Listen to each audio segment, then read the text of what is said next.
65 միլիոն դոլար։ Այսքան է կառավարությունը այս տարի հատկացրել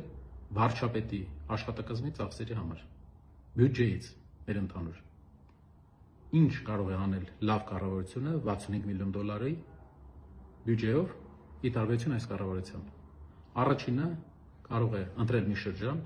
օրինակ Մարտունու շրջանը, Հրազդանի շրջանը, եւ պետական ներդրումներով, պետական մասնակցությամբ օգնել ստեղծել գործարաններ, ֆաբրիկաներ, աշխատատեղեր, որպեսզի լուծենք այս շրջանների գործազրկության հարցը։ Մարտունի եւ Հրազդան ամեն տարի մի շրջան։ Երկրորդը, ինչ կարող է անել 65 միլիոն դոլարով լավ կառավարությունը։ Հայաստանում կա 20,000 մարդ,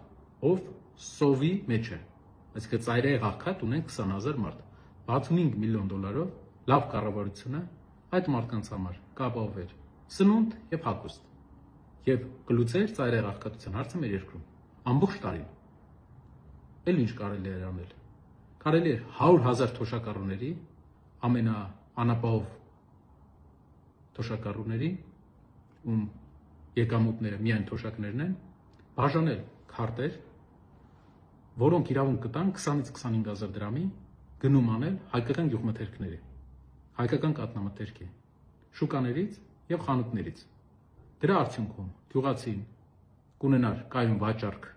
իր բարձրորակ ապրանքի, թոշակառուն կկարողանար ապահովել իրեն բազային սննդով պահանջմունքները իր, իսկ մեր երկրում մենք կլուծեինք 100,000 մարդու խնդիր։ Դուք կարող եք ինքներդ նշել, թե ինչ կարող է անել ուժեղ կառավարությունը այն 65 միլիոն դոլարով, որը մեր այսօրվա վարչապետը հատկացրել է իր աշխատակազմին։